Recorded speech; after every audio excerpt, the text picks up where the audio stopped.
So broadly speaking, the most important indicators for the population of Pakistan, number one is inflation. We had the lowest inflation in the last, I think, 2 decades. It was less than 5% average over a 5-year period. And today you talk about food inflation, it's in double digits. You talk about rural food inflation, it's in double digits. And it is in the whole region, we have the highest inflation. Now you talk about unemployment, go take a survey in any university, the absorption of fresh graduates into the job market is less than 15 to 20%. You talk about poverty, the middle class has squeezed.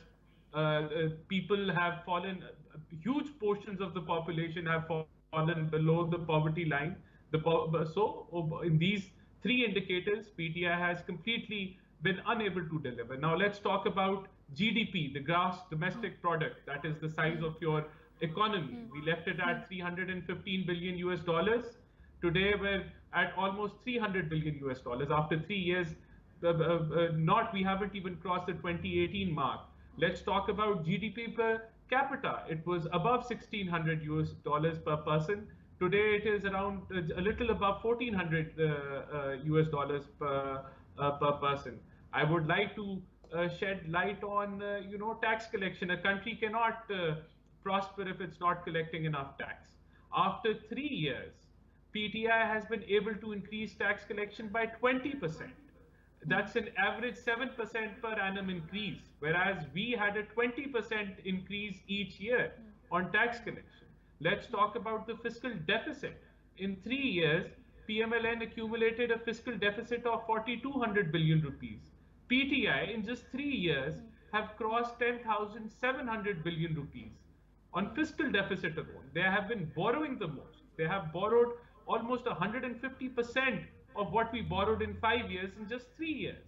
I mean, we left the public debt at 24,900 billion. Today it has crossed 37,000 billion. Not a single foreigner was willing to come to Pakistan. There was 16 hours of load shedding, and we turned that around. So yes, there was a challenge of current account deficit, but it has been misrepresented throughout these 3 years.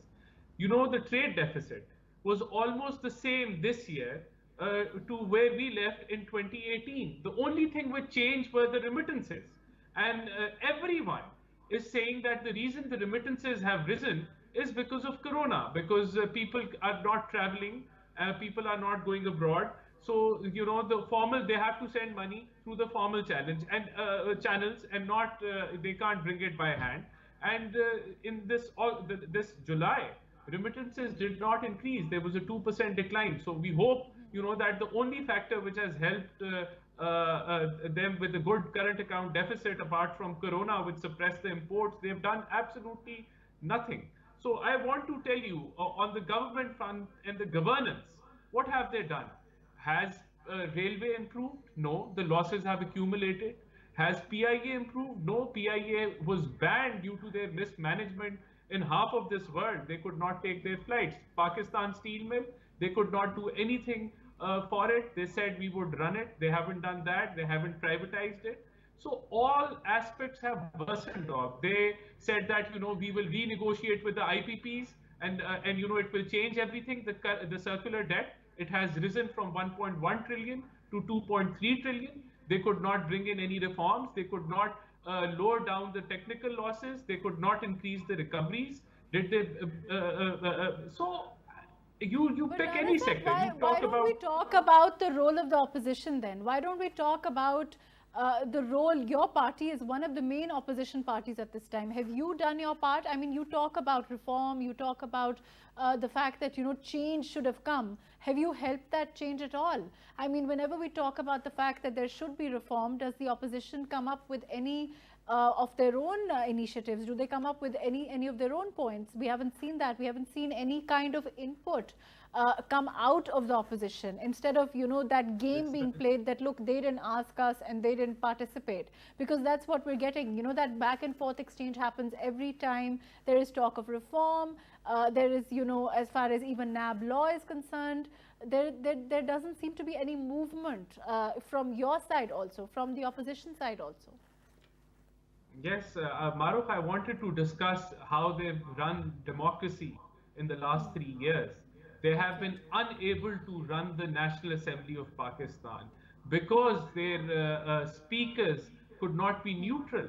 They have been unable to run the committees of these assemblies properly.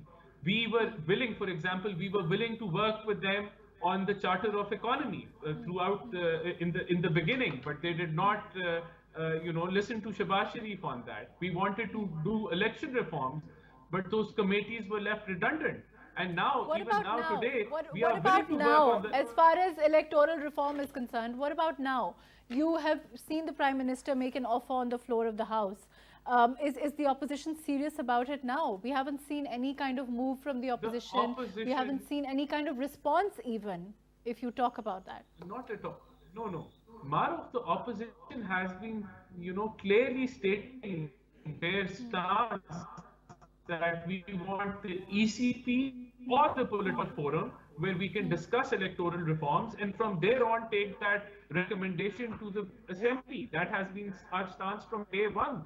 But the government feels that they don't need to listen to the opposition's request. So that is what is happening, and they keep on saying that we're not willing to work with them. So on this front as well, the government has failed.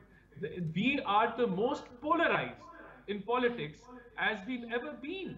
I mean, you want to talk about accountability? Accountability has been misused like anything Okay. in these last two, Rana three sir, years. why hasn't there been any move by the opposition, for example? I mean, such a big incident has happened as far as, this Lahore incident is concerned. Have we seen any kind of resolution? Have we seen any kind of condemnation from the opposition? A move to perhaps have a session that is, garnered towards dealing with this issue, talking about it. It's something that seems to have shaken people, but we haven't seen that. Of course, I think all the leaders of PMLN have condemned it on the social medias, everywhere on the media. Our party has been condemning this behavior, and we feel that the government needs to, step up to this challenge. Everyone, the whole society needs to step up to this challenge. And in the coming sessions, you will be hearing a lot about this. Of course, this is something which needs to be, taken up regularly, and this needs to be dealt with a very strong hand.